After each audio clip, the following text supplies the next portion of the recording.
Hello, everyone. Welcome back to my channel. This is Charles from Channel Books on Stereo. I'm here today with my one of my good booktube friends, Taji. We're doing our book club again, and today we're going to be talking about The Love Hypothesis by Ali Hazelwood. Now, to give you guys a little bit of synopsis about this book is that we basically follow our heroine. She's a grad student at Stanford. She has her best friend, and she used to date this guy, and now her best friend is interested in that said guy, and the best friend's like, oh no, I don't want to go after him because I think you might still have feelings. So in order to help her best friend pursue her potential true love, she decides to engage in a fake dating scheme with the professor in the same graduate program. And he's kind of like your Kylo Ren-esque type hero. So it's really like Raylo fan fiction, but it's not explicitly, but it's definitely the vibes are there. So overall, Taji, what are your overall thoughts about this book? You are going to be surprised, Charles. You know why? Why? I loved this book. I loved everything about it, even though it had like tropes that I don't like. Like I don't like fake dating. I just don't. And my biggest bugaboo with fake dating is that invariably it has to that somebody catches feelings. And when that person catches feelings, they never want to break like sort of the vow of the fake dating. So it's like I'm going to keep it to myself and I'm not going to share with share with you what I'm feeling. And so I'm getting hurt in many, many ways and feeling broken because the person is not, I don't believe, reciprocating my feelings because I believe everything that they do is under this umbrella of fake dating, when in fact they both are moving in the direction of caring for each other and developing, because the relationship is a slow burn sort of development into something, but they don't perceive it as that. Even though it had this, I think the quirkiness and of the science PhD professor and student, like I just love their dynamics. I love the flatness, but dark, not really dark, but like odd sort of academic humor that they had. Yeah, I kind of off the really wall.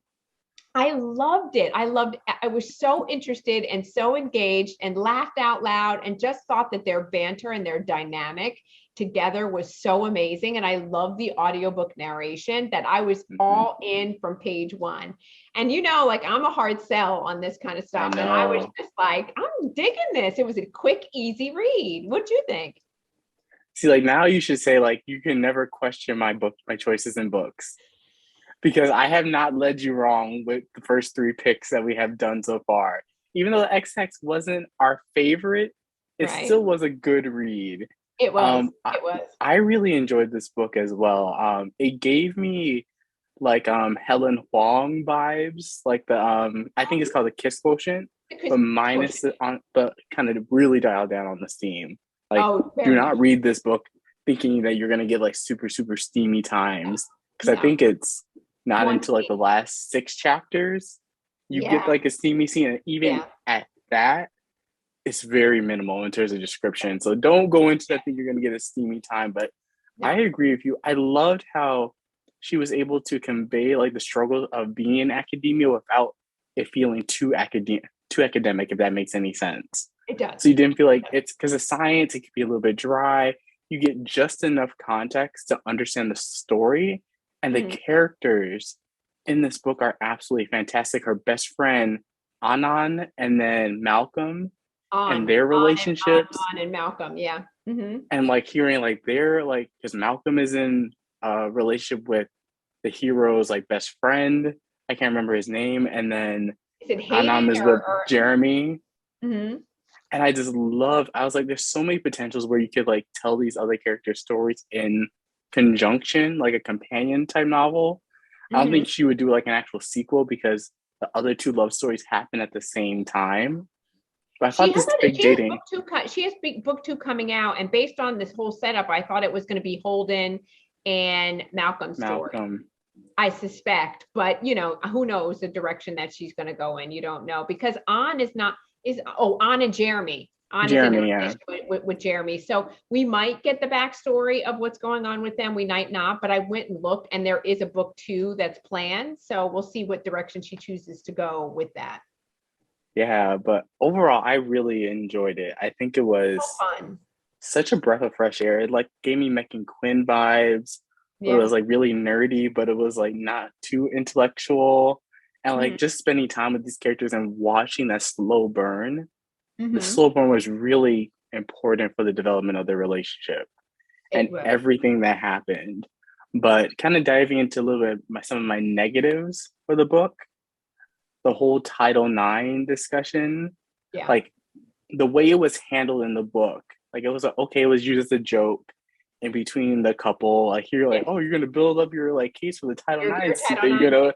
gonna that Yeah. you're gonna level against me. And I love how they made that into a funny Yeah. joke, but then I didn't like what happened with Tom. I think that's a character Yeah. name, Yeah. and what happened with his character. I'm not gonna Oh, spoil it for yeah. anyone who hasn't read it yet, Yeah. but that comes back into play in a little bit of a negative manner that I felt was like a little bit shoehorned in to give the couple that final like stumbling block to the happily ever after. I see. I see. So It I was used clocked as a that a plot little point. bit Yeah. because it was mentioned too much. I was like, you mentioned it so much throughout the narrative, it has to come back in Yeah. some way. And that's where I was like, That's Allie, true. like I caught you on that. Like it wasn't the best way to show that to really push the couple to like their happily ever after because I didn't quite see it with Tom's character that change Yeah. to some degree. Like I remember one character like mentioned, "Hey, watch yourself around Tom," but that was kind of Yeah. like the only one hint Holden that was we like, I don't got. really trust him. Yeah. Yeah. And so, like, what Did you what were some of your negatives, did if you you have also any? notice?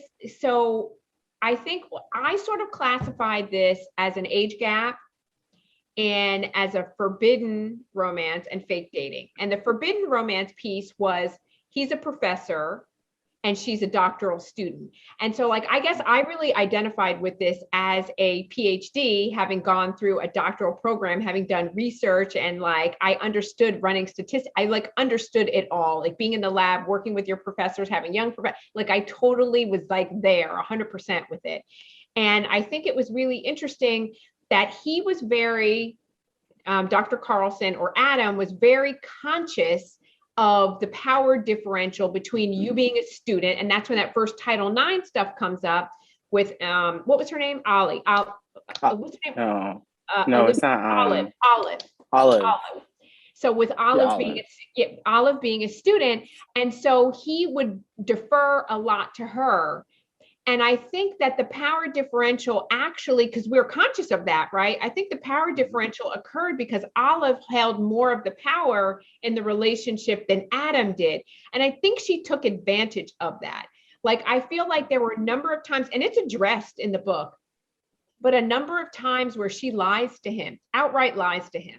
Like when she gets caught talking to Malcolm about her catching feelings for him and that she's in love with him. And she's like, did you hear that? And he's like, yes. And she's like, oh, it's about someone else. That was hurtful to him.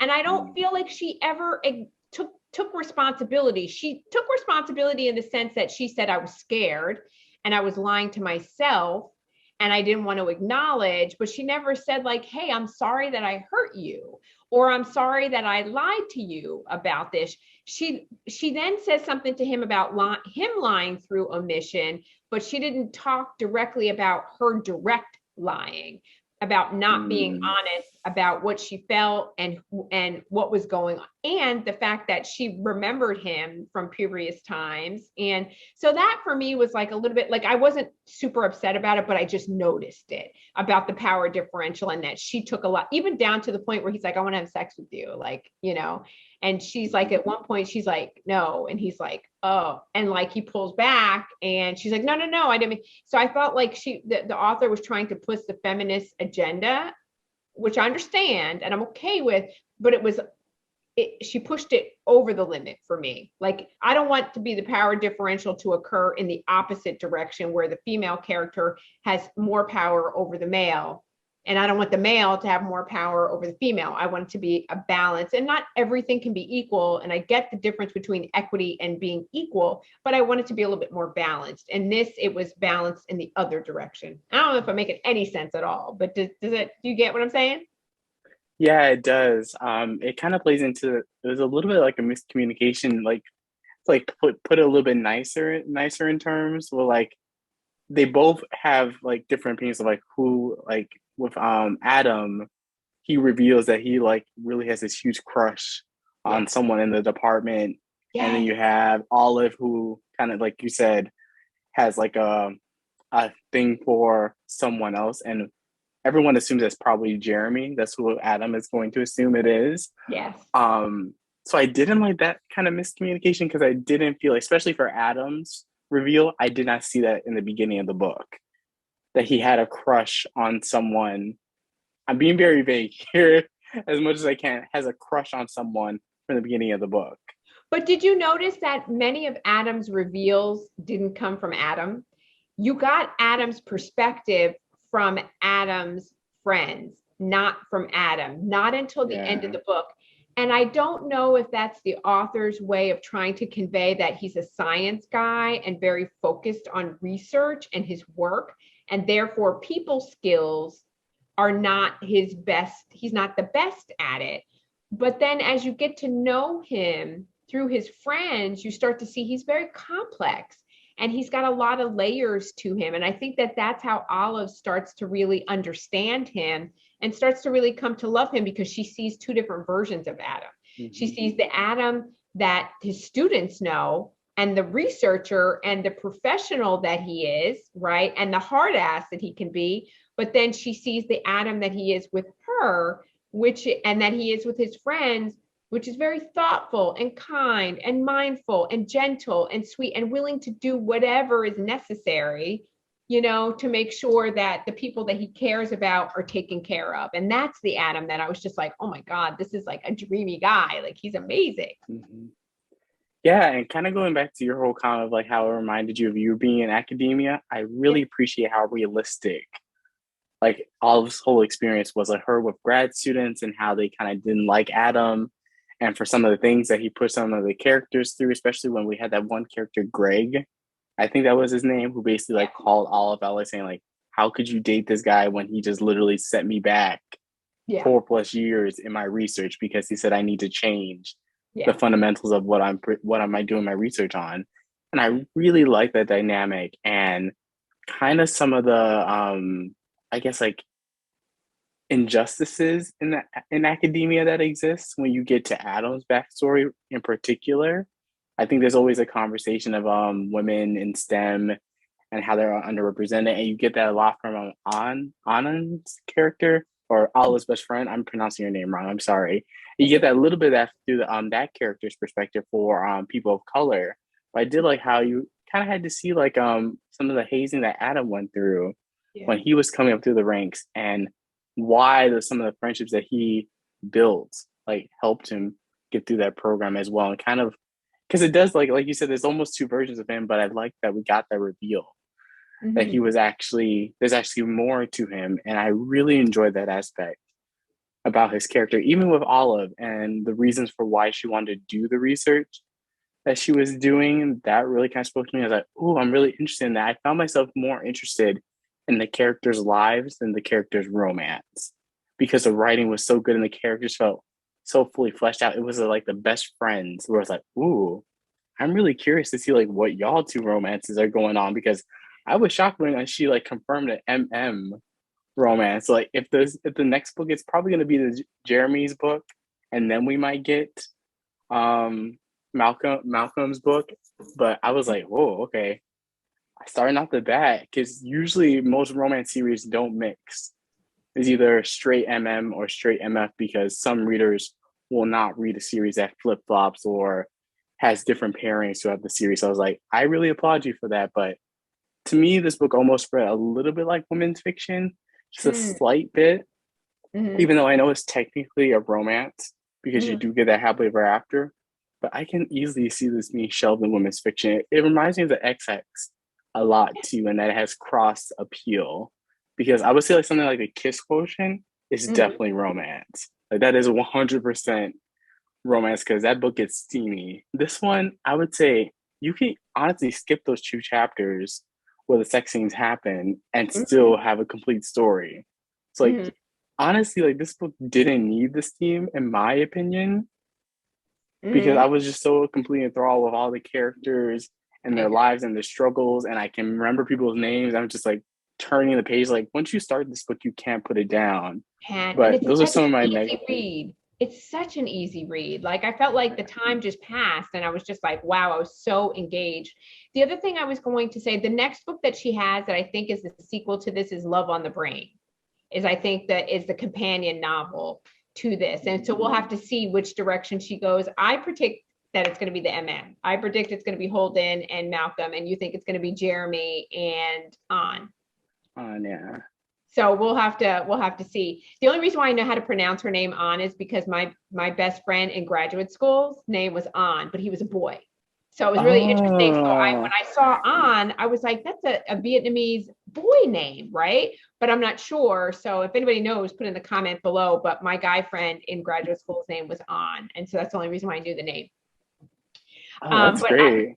But I was going to say that to the realism that so if you read her about the author, she is a PhD in neuroscience. And so she wrote about her experiences in graduate school and in STEM as a female. And so she really hit the nail on the head with respect to when you are a doctoral student and you're working with your advisor or with your chair committee or with other doctoral students, the doctoral students sort of view the professors as gods because they have so much power over your work and whether or not your proposal or your perspectives are going to get passed.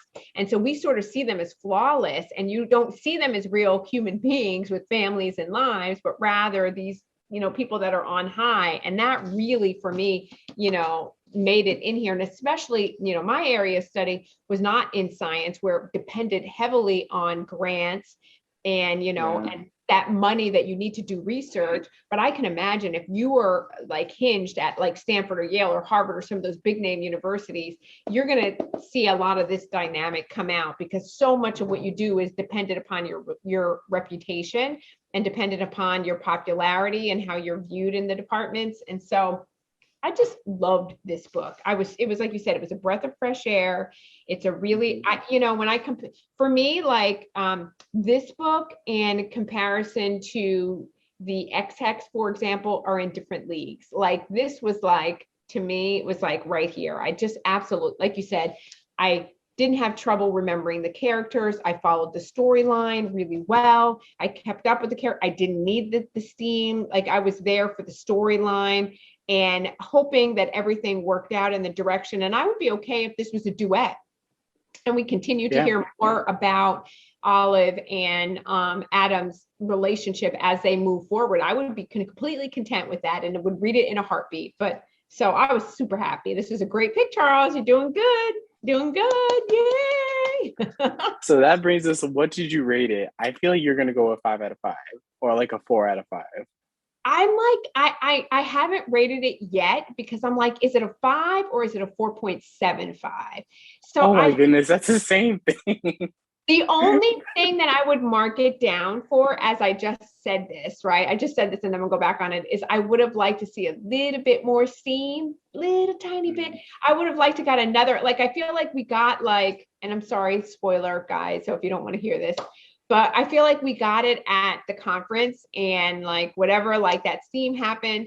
And that was that one good episode. If I would have gotten one more really good episode at the end, like when things wrapped up, I think it would have like taken it, but we only got the one. And I was like, I want a little more. So that would be the only thing that I gave it a little like tick for. So just a little tiny thing. So it's 4.75, but it's a 5. It's good. It's good, guys. You read it. You'll love it. What do you think? Yeah. I gave it a 4. You get a 4. Okay.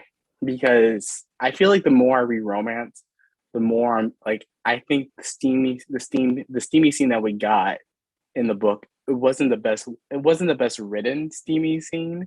And that's where I had my problem with it, because when I read so many romances, it's not about the level of steam or how explicit the scene is like detailed.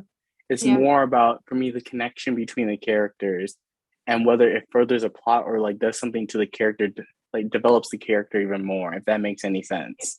Yeah. Like that's what I see. Like it's almost like intimacy, like seeing those characters connect, seeing like how they react to it, how they communicate verbally and non-verbally.